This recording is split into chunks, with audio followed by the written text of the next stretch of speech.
एक कॉन्सेप्ट पकड़ लिया that NCR is always equal to NC n minus R।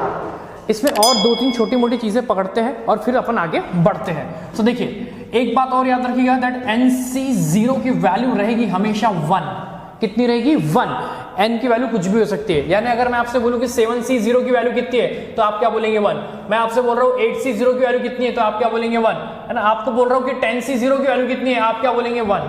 ठीक है, so always remember NC0 is equal to 1। इन चीजों को नोट करके रखिएगा, वेरी इंपॉर्टेंट चीज है। ठीक है, बिकॉज इन चीजों का फिर हमको दोबारा काम पड़ने वाला है परम्यूटेशन एंड कॉम्बिनेशन में। सो हम दोबारा फिर उसको जस्ट रिवाइज करके आगे बढ़ेंगे। नाउ एक चीज और याद रखना कि NC1 की वैल्यू ऑलवेज रिमेंबर क्या रहेगी? n। NC1 की वैल्यू क्या रहेंगी? हमेशा n। यानी अगर मैं आपसे बोल दूं कि 10C1 है तो आप क्या बोलेंगे 10। आपको बोल दिया मैंने कि भैया 5C1 है तो आप क्या बोलेंगे 5 है। क्लियर होगी ये चीज। एंड अगेन एक और वेरी इंपॉर्टेंट चीज दैट NCN है ना, NCN तो ऑलवेज रिमेंबर इसकी वैल्यू क्या रहेगी? 1। क्या रहेगी? 1। यानी कि अगर मैं आपसे बोल दूं कि भैया 10C10 है तो आप क्या करोगे? इसकी डायरेक्ट वैल्यू क्या बोलेंगे? 1। और अगर आप चाहो तो इसके लिए फॉर्मूला अप्लाई करके देख सकते हो, आपको अपने आप यही आंसर्स मिलना स्टार्ट हो जाएंगे। ठीक है, सो ये रहे हमारे और दो इंपॉर्टेंट पॉइंट्स। तो अब आते हैं हम फॉर्मूले के ऊपर। सो देखिए बाइनोमियल थ्योरम का मेन जो फॉर्मूला है वो क्या होता है और वो कैसे होता है, समझिएगा। बहुत अच्छा फॉर्मूला है जो मैंने आपको कहा था कि जो सिंगल फॉर्मूला बेस्ड ये पूरा जो चैप्टर चलने वाला है वो फॉर्मूला अब हम पढ़ने वाले हैं। ये वो सिंगल फॉर्मूला है। ठीक है, सो देखिए a plus b whole the power n। Term कैसी है? a plus b whole the power n। इसका एक्सपेंशन समझिएगा, ध्यान से समझना। NC0 स्टार्टिंग देखिए कैसे की समझ में आई ना। NC0 a raise to power n b raise to power 0। पहली टर्म को समझिएगा अच्छे से, है ना। NC0 a raise to power n b raise to power 0 plus फिर समझिएगा NC1 a raise to power n minus 1 b raise to power 1। Clear है। सिमिलरली जो थर्ड टर्म रहेगी वो देखिए कैसी रहेगी, NC2 a raise to power n minus 2 b raise to power 2। ठीक है, अगेन देखिए नेक्स्ट टर्म कैसी दिखेगी, फिर देखिएगा NC3 a raise to power n minus 3 b raise to power 3। ठीक है, अगेन देखिए plus NC4 a raise to power n minus 4 b raise to power 4। Clear है। अप टू दी ये टर्म एक्सपेंशन देखिए एंड कहां पे होगी, ये एंड होगी आपकी अप टू दी NCN। कहां पर खत्म होगी? समझ में आ गया ना। NCN जब n मिल जाएगा आपको वहां पर स्टॉप हो जाना है।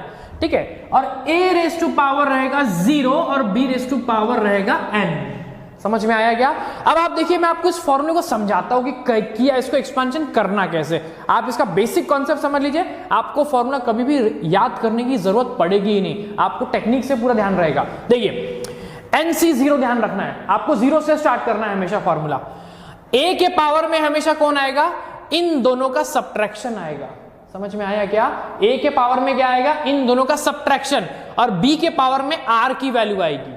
देखिए यानी कि अगर मैं आपसे बोलूं कि NC7 है तो a के पावर में कौन आएगा? हमेशा n माइनस 7, इन दोनों का सब्ट्रैक्शन। किन दोनों का? n का और r का। और b के पावर में हमेशा कौन आएगा? r, यानी कि 7। टर्म समझ में आई? ऐसे फॉर्मूला एक्सपेंशन हो रहा है ना। अगर मैं आपसे बोल रहा हूं कि NC9 है, आप क्या बोलेंगे? NC9 साथ में कौन सी टर्म आएगी? तो बोले a to the power n minus 9 और b टू द पावर क्या आएगी? 9 आएगी। ये चीज क्लियर हुई सभी को? नाउ देखिए NC0 a raise to power n b raise to power 0 plus NC1 a raise to power n minus 1 b raise to power 1। आप ऑब्जर्व करते चलिए, जो n और r है उनका सब्ट्रैक्शन a के पावर में है और जो r की वैल्यू है वो b के पावर में है। फिर ऑब्जर्व करिए NC2 a के पावर में कौन है? अगेन n और r का क्या है? सब्ट्रैक्शन है, और b के पावर में क्या है? r की वैल्यू है। आप कोई भी टर्म उठा के देख लो, आप देख लीजिए इस टर्म को ऑब्जर्व कर लीजिए। देखिए NC4 वाली टर्म को देखिए, NC4 a के पावर में क्या है? n माइनस 4 और b के पावर में क्या है? 4। और ये फॉर्मूला कब तक एक्सपेंशन होगा? जब तक ऊपर वाला n और r इक्वल नहीं हो जाता। जहां ये इक्वल हो गए वहां पर हम इसको क्या कर देंगे, स्टॉप कर देंगे। सो इस फॉर्मूले को आपको बहुत अच्छे से समझ लेना है, इस कॉन्सेप्ट को आपको बहुत अच्छे से समझ लेना है। ये कॉन्सेप्ट आप अच्छे से क्लियर कर लीजिए, क्योंकि इसका हमको फिर से काम पड़ेगा आगे जनरल टर्म के लिए, ठीक है। और अब मैं कुछ एक्सपेंशन वाले एग्जांपल लेता हूं इसके ऊपर। आप इस फॉर्मूले को फिर से एक बार अच्छे से देखिए, समझिए, कॉन्सेप्ट को बहुत अच्छे से क्लियर करके चलिए, ठीक है। सो आइए अब हम समझते हैं कुछ एक्सपेंशन इस फॉर्मूले के जरिए। जैसे कि आपने देखा था भैया a plus B whole square, ठीक है, मेरे को पता है आपको इसका एक्सपेंशन आता है, बट अब इस एक्सपेंशन को हम उस फॉर्मूले के थ्रू समझते हैं। देखिए कैसे, क्या होगा, सबसे पहले कौन सी टर्म आएगी, n की वैल्यू कितनी है आपकी 2, n की वैल्यू कितनी है आपकी 2। एक्सपेंशन को समझते हुए चलिएगा, 2c0 a raise to power 2 minus 0, यानी कि कितना हो जाएगा 2। ये चीज समझ में आई, a रेज टू पावर कितना आएगा 2 माइनस 0 और b के पावर में कितना आएगा 0, क्लियर। प्लस सेकंड टर्म क्या आएगी, बोलिए 2c1 a raise to power 2 minus 1 और b के पावर में 1। सिमिलरली थर्ड टर्म क्या आएगी 2c2, देखिए 2c0 से स्टार्ट करना है और एंड कहां पे हो जाना है, जहां पर n और r क्या हो जाएंगे इक्वल। सो अगेन देखिए a के पावर में क्या आ जाएगा 2 माइनस 2 और b के पावर में कितना आ जाएगा 2। आप इसको सिंप्लीफाई कर लीजिए। मैंने अभी आपको बताया था कि nc0 की वैल्यू कितनी रहेगी, हमेशा 1 रहेगी, यानी 2c0 कितना हो गया 1 और b के पावर में 0 भी कितना रहेगा, हमेशा 1। ये बिल्कुल याद रखना कि किसी भी क्वांटिटी के पावर में 0 अगर होता है तो उसकी वैल्यू क्या होती है 1। लॉज ऑफ इंडाइसिस हम क्लास 8, 9, 10 में ये चीजें पढ़ चुके हैं। सो देखिए यहां पर सिंपली क्या बचा आपका a स्क्वायर बच गया। सिमिलरली प्लस 2c1 अभी बताया था कि भैया nc है ना, nc0 की वैल्यू कितनी रहेंगी 1 और nc1 की वैल्यू कितनी रहेंगी n और ncn की वैल्यू कितनी रहेंगी 1। ये चीजें अभी हमने डिक्लेयर कर ली थी। तो सिमिलरली देखिए 2c1 की वैल्यू कितनी हो जाएंगी 2, क्लियर है। उसके बाद आप देखिए a raise to power 2 minus 1 मतलब a के पावर में 1 हो गया, है ना। सिमिलरली b के पावर में 1 मतलब अगेन b हो गया, प्लस अगेन देखिए 2c2 मतलब NCN की वैल्यू कितनी रहेगी 1। सो अगेन मैंने ऑब्जर्व किया ये तो 1 हो जाएगा और ये a रेज टू पावर 0 हो गया, 2 minus 2 0 and again a raise to power 0 कितना हो जाएगा 1 हो जाएगा। सो भैया ये भी 1 हो गया, ये भी 1 हो गया और ये क्या बना b स्क्वायर। सो ये क्या बना मेरा b square. So a plus b whole square का फॉर्मूला देखिए इस प्रकार से उस फॉर्मूले का जन्म हुआ था, इस प्रकार से उसका डेरिवेशन हुआ था। आप ऐसे किसी भी फॉर्मूले को लिख सकते हो। चलिए एक और एग्जांपल देखते हैं इसी के फॉर्मूले के थ्रू। अगर अब मैं आपसे बोलूं कि मेरे को a plus B whole to the power 4 लिखना है और मेरे को a plus B whole to the power 4 का फॉर्मूला अगर मेरे को करना है तो मैं इसको कैसे डिराइव करूंगा। अब आप देखिए डेरिवेशन, हाँ अगेन अब इस बार n की वैल्यू कितनी है आपकी, है ना, n की वैल्यू कितनी है आपकी 4। तो चलिए स्टार्ट कैसे होगा, देखिए 4c0 से, clear. a raise to power कितना आ जाएगा बोलिए 4 माइनस 0 मतलब कितना 4, ठीक है। और b रेज टू पावर कितना आ जाएगा बोलिए 0। आई बात समझ में। प्लस बोलिए second term will be 4c1, second term will be 4c1। a raise to power कितना आ जाएगा बोलिए 4 माइनस 1 मतलब कितना 3। आई होप ये अब इतना सब कुछ कर सकते हैं आप लोग, इतना इजी चीज है। और b के पावर में कितना आ जाएगा 1। एक बात हमेशा याद रखना और एक टेक्निक बता देता हूं कि a का जो हाईएस्ट पावर रहेगा वो n से स्टार्ट होगा और b का पावर हमेशा 0 रहेगा। और ये कहां तक जाएगा, a का पावर डिक्रीज होते हुए चलेगा और b का पावर इंक्रीज होते हुए चलेगा। ये भी टेक्निक से आप इसको याद रख सकते हो। सो देखिए a cube b power 1 plus बोलिए अगेन कितना आएगा 4c2, भाई 0 1 2 3 एंड 4। अगेन बोले a के पावर में कितना आएगा 4 माइनस 2 और b के पावर में कितना आ जाएगा 2।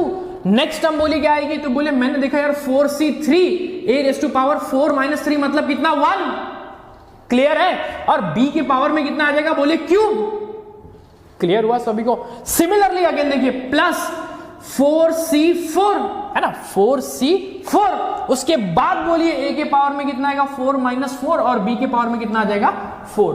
अब हम इसको थोड़ा सिंप्लीफाई कर लेते हैं, एक एक वैल्यू निकाल लेते हैं। चलिए आइए देखते हैं। अगेन देखिए 4c0 की वैल्यू कितनी होगी 1, मैंने अभी आपको बता दिया था दैट nc0 इज 1। सो ये कितनी होगी 1। ये सिमिलरली यहां पर क्या बचेगा a पावर 4 बच जाएगा क्योंकि ये भी 1 और b पावर 0 भी 1। प्लस 4c1 की वैल्यू कितनी होगी 4 बिकॉज nc1 की वैल्यू कितनी रहेंगी n। सो ये कितना हो जाएगा मेरा 4। अगेन ये a क्यूब और b का पावर 1 इज b। सो ये हो गया मेरा a क्यूब बी। क्लियर हुआ सभी को? सिमिलरली 4c2, चलिए 4c2 कैलकुलेट कर लीजिए, बताइए what is the value of 4c2? तो बोले 4c2 की वैल्यू होगी 4 इंटू 3, 2 स्टेप डिक्रीज, नीचे से 2 स्टेप इंक्रीज, और अपॉन में क्या आएगा बोलिए 1 इंटू 2, तो ये 1 जा और ये 2 जा और 2 3 जा 6। आई बात समझ में? अच्छा, जैसे ही आप 4c2 निकालते हो, एक टेक्निक हमेशा ध्यान रखना कि भैया 4c2 जो रहेगा, है ना, 4c2 जो रहेगा वो always equal to 4c4 minus 2, मतलब ये 4c2 से ही इक्वल रहेगा। चलिए यहां पे वो टर्म नहीं मिली अभी हमको। हाँ, आगे देखिए, तो ये 4a3b, उसके बाद बोलिए 4c2 की वैल्यू कितनी हो जाएंगे आपके 6, और a के पावर में बोलिए 4 माइनस 2 मतलब कि 2, और ये b स्क्वायर। 4c3 की वैल्यू क्या रहेगी बोलिए? अगेन आपने देखिए 4c1 की वैल्यू कितनी होती है? तो बोले 4 होती है। तो सिमिलरली मैंने अभी जो फॉर्मूला पढ़ लिया था कि 4c1 is always equal to कितना रहेगा? 4c3। कैसे? अभी हमने फॉर्मूला पढ़ा था कि बोले NCR is always equal to NCN minus R। Clear है? ये फॉर्मूला अभी हमने पढ़ लिया था, है ना, that NCR is always equal to NCN minus R। So by using that formula 4c1 is equal to 4 minus 1 3 होता है ना भाई। क्लियर हो रहा है ना?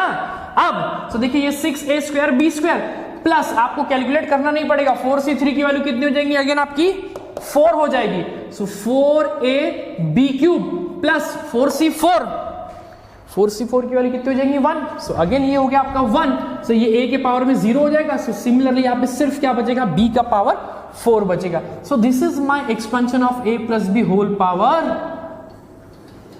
4।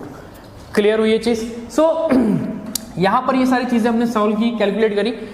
इसी प्रकार से हमको एक्सपेंशन करना है। आई होप ये एक्सपेंशन सबको समझ में आया होगा। आप इसको नोट डाउन करिए। यस, एक एग्जांपल और करते इसी एक्सपेंशन बेस्ड, फिर आगे चलते टॉपिक पे। सो देखिए एक एग्जांपल, x प्लस 2y और अगर होल टू द पावर 5 है, और अगर मेरे को इसका एक्सपेंशन अब करना है, तो इसका एक्सपेंशन हम कैसे करेंगे? वही फॉर्मूला मैंने आपसे बार बार कहा है कि सिंगल फॉर्मूला बेस्ड है, ये पूरा चैप्टर सिंगल फॉर्मूला बेस्ड है। तो सिंगल फॉर्मूले के बेस के ऊपर जाएंगे। अगेन देखिए इस बार n की वैल्यू कितनी है? 5। सो क्या हो जाएगा बोलिए? 5c0। क्लियर है सभी को? है ना? a कौन है इस बार? x, तो x के पावर में क्या आएगा बोलिए? 5, है ना, x के पावर में क्या आ जाएगा? 5। और आप चाहो तो इस बार 2y नहीं लिखे तो भी चल जाएगा, बिकॉज 2y के पावर में कितना आने वाला है? 0 ही आने वाला है। क्लियर है? प्लस अगेन देखिए 5c1, है ना, और अब क्या आएगा बोलिए? x के पावर में 4। ठीक है भाई, x के पावर में कितना आ जाएगा? 4, और 2y के पावर में कितना आएगा? 1। ये चीज क्लियर हुई सभी को? नाउ अगेन देखिए प्लस 5c2, अगेन बोलिए x टू द पावर कितना आ जाएगा बोलिए? x का पावर कम होते हुए चल रहा है भाई, है ना, आप चाहो तो कैलकुलेशन भी करके हुए कर सकते हो, कोई प्रॉब्लम नहीं है। सो x के पावर में कितना आ जाएगा? क्यूब, और 2y के पावर में 1 आया था, अब क्या आ जाएगा? 2। सिमिलरली प्लस बोलिए 5c3, x के पावर में कितना आएगा अभी बोलिए? 2, और 2y के पावर में कितना आ जाएगा बोलिए? 3। अगेन बोलिए नेक्स्ट टर्म, बोलिए नेक्स्ट टर्म क्या आएगा बोलिए? 5c4। अगेन x के पावर में देखिए फिर कम हो जाएगा x का पावर, दैट इज कितना? 1, और 2y के पावर में कितना आ जाएगा बोलिए? 4। सिमिलरली प्लस लास्ट टर्म बोलिए 5c5। अब ये मेरी लास्ट टर्म है, क्योंकि n और r की वैल्यू यहां पर क्या हो गई? इक्वल। जहां वो n और r इक्वल हो गए वहां पर हमारा एक्सपेंशन लास्ट स्टेप दे देगा। तो ये कितना हो जाएगा बोलिए? अगेन x का पावर अब 0, भाई देखिए 5 से स्टार्ट हुआ था, 0 पे आ गया, और 2y के पावर में कितना आ जाएगा बोलिए? 5 आ जाएगा।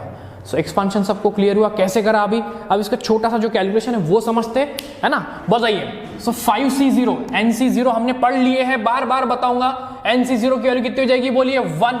सो ये 1, और ये सिंपली क्या बना बोलिए? x टू द पावर 5 बन गया, प्लस 5c1 यानी कि nc1 कितना होता है बोलिए? n।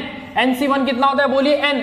So 5c1 will be 5, और ये कितना हो गया बोलिए? x टू द पावर 4, और 2y के पावर में कितना है? 1, मतलब वो 2y ही बन जाएगा सिंपली। क्लियर हुई ये चीज? अगेन देखिए प्लस, हाँ, 5c2, चलिए 5c2 कैलकुलेट कर लीजिए।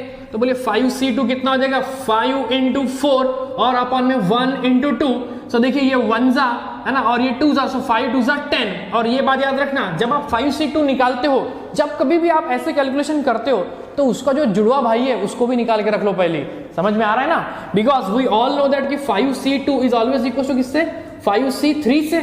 आई क्या बात समझ में सभी को, है ना। NCR is equal to NCN minus R, हमने फॉर्मूला पढ़ लिया है, ठीक है। तो देखिए सो 5c2 is equal to 5c3, यानी कि 5c2 की वैल्यू अगर 10 है तो 5c3 की वैल्यू भी क्या रहेगी, 10 ही रहेगी। सो चलिए आइए देखते हैं। हाँ 5c2 कितनी होगी, 10 इंटू एक्स क्यूब, और 2y का स्क्वायर है, 2 का स्क्वायर कितना हो जाएगा 4, ठीक है। और ये y square will be as it is, 2 का स्क्वायर करना पड़ेगा अभी, ठीक है। अगेन बोलिए प्लस 5c3 की वैल्यू अगेन कितनी हो जाएंगी 10 एक्स स्क्वायर, और 2 का क्यूब विल बी 8, और इनटू क्या हो जाएगा y क्यूब। अगेन बोलिए, चलिए नेक्स्ट आते हैं प्लस, है ना, अगेन प्लस 5c4, कैलकुलेट करने की नीड नहीं है, because we all know that कि 5c1 is equal to 5c4। ये छोटी छोटी जो बातें रहेगी ना, हमेशा आपके कैलकुलेशन को स्पीड देगी। तो यही छोटी छोटी बातों का बहुत ध्यान रखते हुए चलना है आपको पूरे लेक्चर में, पूरे चैप्टर में। सो देखिए ये हो गया 10, 5c4 की वैल्यू अगेन 5c1 से इक्वल रहेगी, और 5c1 की वैल्यू कितनी होती है 5, सो ये कितनी हो जाएगी आपकी 5 इंटू एक्स, है ना, और इंटू 2 का पावर 4, 2 का पावर 4 कितना होता है 16, करेक्ट। तो ये कितना हो गया 16, और ये कितना हो जाएगा y पावर 4, 5c5। अब 5c5 कितना हो जाएगा, 5c5 will be again NCN, पहले ही डिस्कशन हो चुका है हमारा that NCN is always equal to कितना 1, ठीक है ना। NCN is always equal to कितना 1, सो ये कितना हो गया आपका 1, और x का पावर 0 है तो ये तो 1 ही होगा, और 2 का पावर 5 मतलब 32, ठीक है, 2 का पावर 5 यानी कि 32, और इंटू y पावर 5। अब हमको इसको एक लास्ट एक्सपांशन करेंगे, लास्ट इसको सिंप्लीफाई कर देंगे, एंड देन ये हमारा एक्सपांशन क्लियर हो जाएगा। सो ये देखिए कितना आया, बोले x पावर 5 प्लस 5 टू 10, ये हो गया मेरा 10 x पावर 4 y, अगेन बोले 10 4 जा 40 x क्यूब y स्क्वायर, 10 8 जा 80, है ना, 10 8 जा 80 x square y cube, again बोलिए 16 5 जा ये कितना आ जाएगा 80, है ना, 16 5 जा भी 16 5 जा 80, सो ये हो गया 16 5 जा 80, सो ये हो गया आपका 80, है ना, 16 5 जा 80 एक्स वाई पावर 4 प्लस ये तो 1 ही है, सो 1 into 32 is 32, so plus 32 y power 5। सो ये रहा मेरा उसका एक्सपांशन। आई होप ये चीज सबको बहुत अच्छे से समझ में आई होंगी, सबको पूरी तरीके से एक्सपांशन क्लियर होगा, कैसे फॉर्मूला मैं अप्लाई कर रहा हूँ ये सबको समझ में आया होगा, ठीक है। सो इसको जल्दी से नोट करिए, इसको हम बाद में और बहुत सारे प्रैक्टिस एग्जांपल्स इसमें कवर अप करेंगे, नोट डाउन करिए। सो देखिए आज अभी हमने फॉर्मूला पढ़ा a plus B whole to the power n, that is एक बार शॉर्टकट में ले लीजिए इसको, nc0 a raise to power n, है ना, plus nc1 a raise to power n minus 1b plus nc2 a raise to power n minus 2b square plus nc3, है ना, a raise to power n minus 3b cube, है ना, so on up to the NCN a raise to power n minus n, यानी कि a लिखने की जरूरत नहीं है, सिंपली अगर b raise to power n। So ये फॉर्मूला अभी तक हमने इसको पढ़ लिया अच्छे से। अब ये प्लस वाले के लिए पढ़ा, अब हम इसको पढ़ेंगे माइनस वाले के लिए, समझते हुए चलिएगा। अब देखिए अगर मैं आपसे बोलूंगी a minus B whole to the power n के लिए फॉर्मूला बताइए, तो इसके लिए कोई दूसरा कॉन्सेप्ट नहीं है, मैंने आपको बोला था ना सिंगल कॉन्सेप्ट फॉर्मूला है, तो यही वो सिंगल फॉर्मूला है, इसी से कॉन्सेप्चुअल हमको ये बना लेना है। देखिए अब आप देखिए सभी लोग यहाँ पर एक बार देखिएगा कि अगर मैं देखूं कि a माइनस बी है तो मैं क्या लिख सकता हूं, a माइनस बी को a plus minus B whole to the power n, है ना, मैं a माइनस बी को लिख सकता हूं ना भाई, a माइनस बी को मैं ऐसा लिख सकता हूं a plus minus B whole to the power n। कर दो expansion by using this formula, आ जाएगा आपका आंसर अपने आप, ठीक है। सो देखिए क्या हो जाएगा, बोलिए NC0, क्लियर। अगेन बोलिए a raise to power n, ठीक है, इस बार आपकी जो b है वो कौन है, निगेटिव है। अगेन बोलिए NC1 a raise to power n minus 1 और माइनस b के पावर में 1, बात समझ में आ रही है सभी को। अगेन बोलिए NC2 a raise to power n minus 2 और माइनस b के पावर में 2, यानी कि माइनस b का स्क्वायर। सिमिलरली अगेन देखिए प्लस, अगेन बोलिए हाँ NC3 a raise to power n minus 3 और माइनस b का क्यूब। सिमिलरली बोलिए NC4 a raise to power n-4 और माइनस b का पावर 4 एंड सो ऑन चलेगा। सो बोलिए NCn माइनस b के पावर में लास्ट टर्म क्या आएगी, n आएगी, क्योंकि जो पावर रहेगा हाईएस्ट वो आ जाएगा माइनस b के इसमें। सो इसको अगर देखें, आप ध्यान से समझिएगा इस चीज को, एक मैं ट्रिक भी बता दूंगा आपको, टेक्निक क्या रहेगी। सो देखिएगा, तो ध्यान से देखिए, ये NC0 विल भी कितना हो जाएगा, बोले 1, ये हो गया आपका a पावर n, है ना। NC1, ठीक है, NC1 a raise to power n-1। अब आप देखिए ये माइनस b है, समझते हुए चलिएगा, this is your minus b और पावर में क्या है 1। निगेटिव टर्म के पावर में अगर ऑड नंबर होता है, निगेटिव टर्म के पावर में अगर ऑड नंबर होता है तो वो क्या हो जाएगा, निगेटिव हो जाएगा, यानी कि minus b to the power 1 की वैल्यू क्या होगी, माइनस b होगी। सो देखिए ये प्लस है ना, और ये माइनस b हो जाएगी। So plus into minus it will be the minus. समझ में आ गया क्या, मैंने आपको सॉल्व करके दिखा दिया है ना। So plus into minus will be minus. Again बोलिए माइनस b का स्क्वायर, अगर मैं आपसे बोलूं कि माइनस b का स्क्वायर निकालो तो आप क्या बोलेंगे, b स्क्वायर, क्योंकि निगेटिव टर्म का स्क्वायर करूंगा तो वो क्या हो जाएगा, पॉजिटिव हो जाएगा। निगेटिव टर्म के पावर में अगर इवन नंबर है तो वो क्या हो जाएगा, पॉजिटिव हो जाएगा। सो देखिए ये प्लस ये माइनस आया, अगेन यहां पे देखिए plus NC2 a raise to power n-2 और ये हो जाएगा मेरा b स्क्वायर। क्लियर, इसको थोड़ा सा भी यहां लिख देते हैं NCn minus b raise to power n। हाँ, अगेन देखिए, फिर से देखिएगा, पूरा देखते हुए चलिए। उसके बाद नेक्स्ट हम देखिए, अगेन बोले क्या हो जाएगा, बोले NC3 a raise to power बोले कितना n-3 और अब देखिए माइनस b का क्या है, क्यूब। देखिए फिर माइनस b का क्यूब है, निगेटिव टर्म है ना, निगेटिव टर्म के पावर में ऑड यानी कि निगेटिव।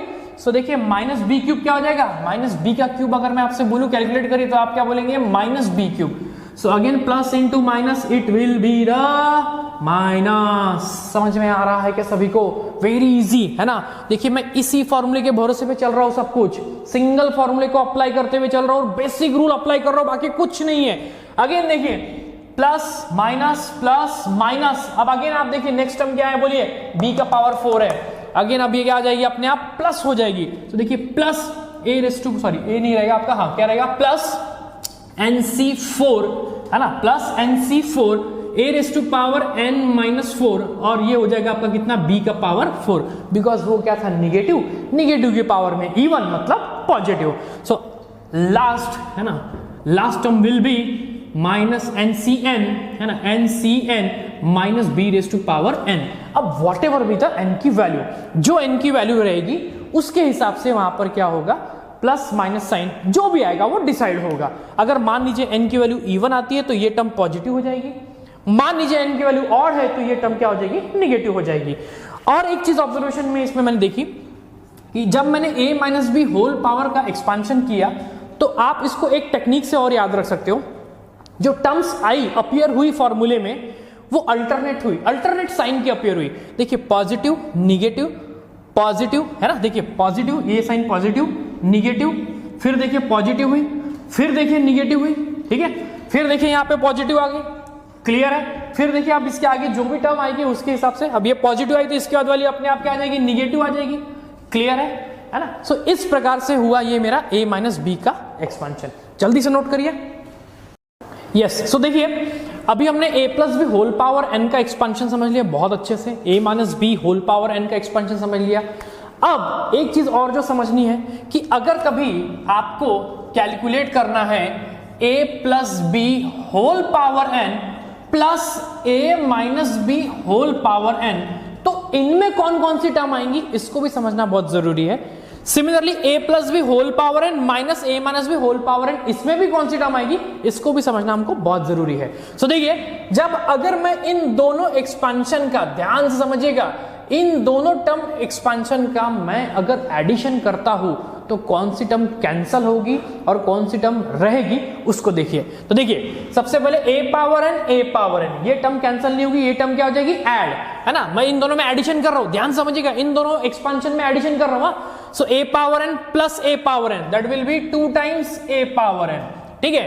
अब देखिए this is term positive, this term is negative. अब क्योंकि अपन एडिशन कर रहे हैं तो पॉजिटिव टर्म और निगेटिव टर्म आपस में क्या हो जाएगी, कैंसिल। क्लियर? सो ये टर्म क्या हो जाएगी आपकी, कैंसिल। ये टर्म बचेगी, है ना, ये पॉजिटिव है और ये भी पॉजिटिव है, सेम टर्म है। ये टर्म और ये टर्म क्या है, सेम है। तो देखिए क्या हो जाएगा, 2 टाइम्स NC2। क्लियर है? 2 times NC2 a raise to power n minus 2 b raise to power 2।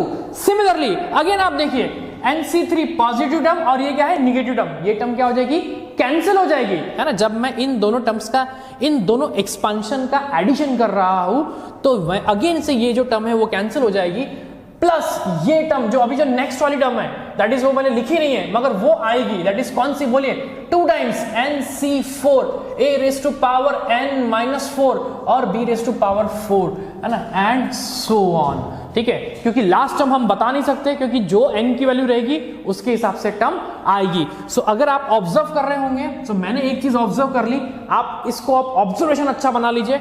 आप देखिए सबसे पहले 2 को कॉमन निकाल लीजिए। ठीक है, 2 को कॉमन निकालने के बाद अगेन आप देखिए a पावर n है, a पावर n के साथ आप सभी को पता है कि भैया a पावर n के साथ NC0 होता है। a पावर n के साथ कौन होता है, NC0। तो देखिए टर्म कौन सी आएंगी, NC0 प्लस NC2, है ना, a पावर n minus 2 b raise to power 2, similarly plus NC4 a raise to power n minus 4 b raise to power 4, है ना, and so on, term will be continue. So ये terms रहेगी इनके addition में, that is किसके, a plus B whole power n plus a minus B whole power n के expansion में। ये बात समझ में आई क्या? ठीक है, और अब सिमिलरली मैं इनके माइनस वाली टर्म निकाल लेता हूं। अगर मैं बोलूं कि a plus B whole power n, ठीक है, minus a minus B whole power n, ठीक है, a plus B whole power n plus minus a minus B whole power n, तो अब देखिए टर्म कौन सी आएंगी, अगेन 2 टाइम्स। अब आप डायरेक्टली ऑब्जर्वेशन से लिख सकते हो, क्योंकि जो टर्म अब माइनस में, प्लस में जो टर्म्स कैंसिल हुई थी यानी कि वो माइनस में कैंसिल नहीं होगी, और जो टर्म्स प्लस में आई थी वो माइनस में क्या हो जाएगी, कैंसिल हो जाएगी अपने आप। आप चाहो तो कर सकते हो एडिशन सब्ट्रैक्शन, बट आप देखिए अब कौन सी टर्म मिलेगी, NC1 a raise to power 1, यहां पे a raise to power n रहेगा, ठीक है, plus NC3 a raise to power n minus 3 b raise to power 3 plus NC5 a raise to power n minus 5 b raise to power 5 and so on. समझ में आया क्या सभी को? सो आप देखिए एडिशन के टाइम पे अगर आप देख रहे होंगे जहां r इवन था 0 2 4 6 8, तो एडिशन के टाइम पे r इवन वाली टर्म आई है, और सब्ट्रैक्शन के टाइम पे देखिए r की वैल्यू को ऑब्जर्व करिए 1 3 5, नेक्स्ट कौन आएगा 7 एंड सो ऑन। इस प्रकार से ये टर्म्स एक्सपांशन होगी। सो ये भी एक इंपॉर्टेंट कॉन्सेप्ट था जो हमने पढ़ लिया। सो देखिए a plus B whole to the power n का हमने फॉर्मूला पढ़ लिया, इसके एक्सपांशन कैसे होता है ये पढ़ लिया, a minus B whole power n के बारे में समझ लिया, इन दोनों के एडिशन के समझ लिया, इन दोनों के सब्ट्रैक्शन समझ लिए। अब एक लास्ट चीज इसकी जो बची है जो कि एक इंपॉर्टेंट है उसको भी समझ लेते हैं कि ये जो एक्सपांशन है NC0 NC1 NC2, तो याद रखिएगा इसमें जो NC0 ये जो टर्म्स है NC1, है ना, ये जो टर्म है NC2, ठीक है, ये NC3, ये जितने भी एक्सपांशन में ये जो n वाली जो टर्म्स आ रही है ये रहेंगे इनके क्या, कोएफिशिएंट्स। याद रखिएगा वेरी इंपॉर्टेंट टर्म, ये क्या रहेंगे इनके कोएफिशिएंट्स, क्योंकि ये कोएफिशिएंट्स के ऊपर क्वेश्चन बनेंगे आगे हमारे को। ठीक है, कई बार कोएफिशिएंट के ऊपर क्वेश्चन पूछे जेईई मेंस में, एडवांस में। सो याद रखिएगा कोएफिशिएंट कौन होते हैं, that NC4 NC0 NC1 NC2 NC3, है ना, NCn, these are the coefficient, these are the coefficients। Clear है? स्टार्ट करते हैं टाइप 1 से। अब इसमें टाइप 1 में जो हमको सॉल्व करना है, find the number of terms in the expansion. इसको बेसिक से ऊपर चलते हैं। देखिए सबसे पहले अगर आपने ऑब्जर्व किया होगा a plus B whole square को, ठीक है, a plus B whole square को, अगर आपको याद होगा आपने इसको सॉल्व किया था a square plus 2ab plus b square. ठीक है, सो इस टाइप में हमको बेसिकली करना क्या है, find the number of terms करना है कि नंबर ऑफ टर्म्स कितनी रहेंगी एक्सपांशन के अंदर। मैंने ऑब्जर्व किया a plus B whole square का एक्सपांशन होता है a square plus 2ab plus b square. Number of terms कितनी है, 3। कैसे, 1 2 3। सो नंबर ऑफ टर्म्स कितनी हुई यहां पे, बोले number of terms is equal to कितनी हुई 3। ये बात क्लियर हुई। तो number of terms in the expansion is 3। Again अगर मैं आपसे बोलूं कि a plus B whole cube को सॉल्व करिए, आप क्या बोलेंगे? a cube plus 3a square b plus 3ab square plus b cube. तो अब मैं अगर आपको पूछूं कि what is the number of expansion of terms in this expansion, तो आपने ऑब्जर्व किया 1 2 3 4, तो आपने क्या बोला? बोले नंबर ऑफ टर्म्स, है ना, number of terms is equal to कितनी होगी 4। अब एक ऑब्जर्वेशन बनाइए, आपने ऑब्जर्व किया यहां पे पावर कितना था 2, तो यहां पर टर्म्स कितनी आई 3, यहां पे पावर कितना था 3, तो यहां पर टर्म्स कितनी आई 4। यानी अगर मैं आपसे बोलूं कि a plus B whole power n है और मैं आपसे बोलूं कि इस एक्सपांशन में नंबर ऑफ टर्म्स कितनी रहेंगी, तो आप डायरेक्टली क्या बोलेंगे? Number of terms is equal to n plus 1। समझ में आया क्या? Number of terms is n plus 1। ये चीज क्लियर हुई। यानी कि अगर मैं आपसे बोल रहा हूं कि x plus 2y whole to the power 11 है और मैंने बोला कि find the number of terms in the expansion, आपने सीधा देखा यार number of terms in the expansion क्या होता है? n plus 1। यानी आप क्या बोलेंगे डायरेक्टली? नंबर ऑफ टर्म्स, है ना, number of terms is equal to कितना होगा 12 इन द एक्सपांशन। अगेन मैं आपसे बोल रहा हूं कि x minus 2y whole to the power 17। याद रखिएगा साइन से कोई फर्क नहीं पड़ता, साइन पॉजिटिव रहे नेगेटिव रहे एक्सपांशन के अंदर, there will be no problem for the sign. So क्या होगा? नंबर ऑफ टर्म्स कितनी हो जाएगी? सिंपली 18। आई बात समझ में? ये एग्जांपल क्लियर हुए चारों भी, number of terms in the expansion. Note करिए। सो देखिए टाइप 1 में अभी हमने पढ़ा कि find the number of terms in the expansion. अभी हमने सिंगल एक्सपांशन का टर्म्स निकालना सीख लिए। अब अगर ऐसे दो एक्सपांशन रहे और उसके आपको नंबर ऑफ टर्म्स निकालनी है, तो वो कैसे निकालनी है? पहले मैं आपको मेथड बताऊंगा, फिर इसके लिए आपको फॉर्मूला भी बता दूंगा। सो देखिए आपको जैसे मैंने बताया था कि आप जब दो एक्सपांशन का एडिशन करते हो पॉजिटिव निगेटिव का, है ना, तो याद रखिएगा यहां पर आपके पास कौन सी टर्म्स बचेगी जिसमें r की पावर क्या है? इवन है। एडिशन में इवन, सब्ट्रैक्शन में ऑड। ठीक है, तो देखिए 2 टाइम्स आपके पास टर्म देखिए कौन सी बचेगी? 6c0 ये बचेगी, plus 6c2 plus 6c4 plus 6c6। इसके आगे तो टर्म जाएगी ही नहीं, तो यही टर्म बचेगी। आपको एक्सपांशन लिखने की नीड नहीं है, बिकॉज आपको तो यहां पर क्या करना है? सिर्फ नंबर ऑफ टर्म्स काउंट करना है। और नंबर ऑफ टर्म्स काउंट करने के लिए अगर आपने सिर्फ कोएफिशिएंट भी लिख दिए तो इट विल बी, है ना, इनफ। तो अब आप देखिए नंबर ऑफ टर्म्स, कई बार स्टूडेंट यहां पर कंफ्यूज होते हैं। नंबर ऑफ टर्म्स कितनी है? 1 2 3 4। याद रखिएगा नंबर ऑफ टर्म्स कितने हैं? 4।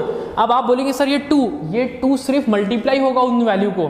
बात समझ में आ रही है? Number of terms will be only 4। Clear है? 8 नहीं होंगे, कंफ्यूज होइएगा मत। अगेन मैं अगर आपको बोलूं कि इस एक्सपांशन के नंबर ऑफ टर्म्स अब आप कैलकुलेट करके बताइए, अगेन सेम प्रोसीजर फॉलो करूंगा। ठीक है, एडिशन करना है, यानी कि r की वैल्यू क्या होनी चाहिए? इवन। तो चलिए 11c0 से स्टार्ट करना है। 11c0 याद रखना, एडिशन करना है तो 0 से स्टार्ट होगा, सब्ट्रैक्शन करना है तो 1 से स्टार्ट होगा। बस तो बोलिए पहली आएगी 11c0 plus 11c2 plus 11c4 plus 11c6 plus 11c8 plus 11c10 and last अब कोई नहीं आएगी, क्योंकि 11c11 आएगी नहीं और 11c12 रहेगी नहीं। So number of terms count करिए, 1 2 3 4 5 6। So therefore number of terms is equal to कितनी हो जाएगी? 6, है ना। 1 2 3 4 5 6। क्लियर हुआ ये सभी को? नोट कर लीजिए। सो देखिए अभी तक हमने इसको कंसेप्चुअली समझ लिया कि कंसेप्चुअली इसको कैसे कैलकुलेट करना है मैन्युअली। आप इसको डायरेक्ट फॉर्मूले से भी कैलकुलेट कर सकते हैं। ये फॉर्मूला है, मैं आपसे बोलूंगा कि आप ये फॉर्मूले याद रखने की कोशिश करना, बिकॉज ये फॉर्मूले का काम हमको पड़ सकता है ना। तो देखिए a plus b whole to the power n, और अगर आपको plus a minus b whole to the power n, इसके नंबर ऑफ टर्म्स अगर आपको कैलकुलेट करने हैं तो देखिए कैसे करेंगे। इफ n इज इवन तो फॉर्मूला रहेगा n/2 + 1। यानी कि अगर मैं आपसे बोलूं कि भैया मेरे को x plus 2y plus x minus 2y, है ना, और इसके अगर पावर में बोल देता हूं 4 और 4, यानी कि दोनों की पावर क्या है? इवन है। तो इवन की केस में ये सॉल्व ऐसे होगा, यानी कि आप फॉर्मूला अप्लाई करेंगे, बोलिए कितना 4/2 + 1, याद रखिएगा 4/2 + 1, सो ये 4/2 2 + 1 विल बी 3, यानी कि number of terms in the expansion is 3। अभी हमने पावर 6 वाला किया था, है ना, अभी देखिए हमने x + 2y to the power 6 + x - 2y whole to the power 6, अभी हमने इसको मैन्युअली काउंट किया था, इसको हम फॉर्मूला अप्लाई कर लो, उससे भी काउंट कर सकते हो। n/2 + 1 फॉर्मूला है, यानी कि 6/2 + 1, बोलिए 6/2 3, 3 + 1 4। क्लियर है ये चीज? नाउ अगर n की वैल्यू ऑड है तो फॉर्मूला क्या रहेगा, n + 1 / 2, n + 1 / 2। सो अगर मैं आपको बोलूं कि x + 2y, है ना, पावर में 11 + x - 2y पावर में 11, और अगर मैं आपसे बोलूं कि नंबर ऑफ टर्म्स कैलकुलेट करिए, आप क्या करेंगे, बोलिए 11 + 1 / 2, डायरेक्ट फॉर्मूला अप्लाई कर दिए। n की वैल्यू इस बार क्या थी, ऑड, तो जब ऑड रहेंगी तो आपको ये फॉर्मूला अप्लाई करना है, और जब इवन रहेगा तो आपको ये फॉर्मूला अप्लाई करना है। सो 11 + 1 12, 12 / 2 6, सो number of terms in the expansion is 6। तो आप किसी भी, मैं आपसे बोलूं कि अब फॉर्मूला होने से फायदा ऐसा होता है कि कितना भी बड़ा पावर आन दो, x + 2y whole to the power 23 plus x - 2y whole to the power 23, इसके number of terms in the expansion निकाल लो। आप क्या करोगे, सीधा फॉर्मूले में वैल्यू पुट अप कर दोगे। बोलिए क्या है फॉर्मूला, n + 1 यानी कि 23 + 1 / 2, n की वैल्यू कितनी थी 23, so 23 + 1 that is 24, 24 / 2 बोले 12, so आंसर विल बी 12। सो आप फॉर्मूले की हेल्प से कितना भी बड़ा एग्जांपल रहे, कितना भी बड़ा पावर रहे, आप उसको बहुत जल्दी से सॉल्व कर सकते हो, ठीक है। So that's it. देखिए अभी हमने प्लस का देख लिया था, अब हम माइनस का देख लेते हैं, ठीक है, दैट्स इट, बाकी कुछ नहीं है। प्लस और माइनस में कोई खास अंतर नहीं है, बस ऑड के लिए तो सेम ही फॉर्मूला है, n + 1 / 2। इवन के लिए बस आपको फॉर्मूला ध्यान रखना है कि छोटा सा एक चेंजेस है, उसमें क्या था n/2 + 1 था, इसमें सिर्फ क्या है n/2 है, बस एक छोटा सा डिफरेंस है, ये याद रखना आप हमेशा।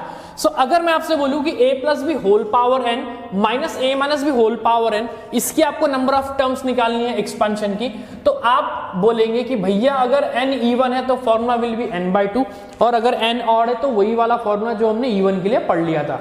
तो देखिए अगर मैं आपसे बोलूं कि x + 2y whole to the power 8 minus x - 2y whole to the power 8, find the number of terms in the expansion, आप क्या बोलेंगे n/2, यानी कि डायरेक्टली 8/2, यानी कि number of terms will be 4। Clear हुई बात? अगेन मैं अगर आपसे बोलूं कि x + 2y whole to the power 18 minus x - 2y whole to the power 18, so आप क्या बोलेंगे 18/2, that is answer is 9, so there will be 9 terms in the expansion. And similarly अगर मैं आपसे बोलूं कि x + 2y, है ना, पावर में 11 माइनस x - 2y पावर में 11, आपका कोई भी चेंजेस नहीं है माइनस वाले में। सो अगेन वही फॉर्मूला और अगेन वही आंसर, वही टर्म्स, दैट इज 11 + 1 / 2, यानी कि 6 टर्म्स इन द एक्सपांशन। सो इस लेक्चर में हमने जो चीजें कवर अप की, स्टार्टिंग से फैक्टोरियल कवर किया, फैक्टोरियल के बाद हमने एनसीआर को समझा, उसके कुछ टूल्स समझे, फिर हम फॉर्मूले के ऊपर आए a + b whole to the power n, फिर उसके माइनस वाले फॉर्मूले पे आए, फिर उसके कोएफिशिएंट को समझा, फिर टाइप 1 के प्रॉब्लम अभी हमने कवर किए, that is number of terms in the expansion, ठीक है।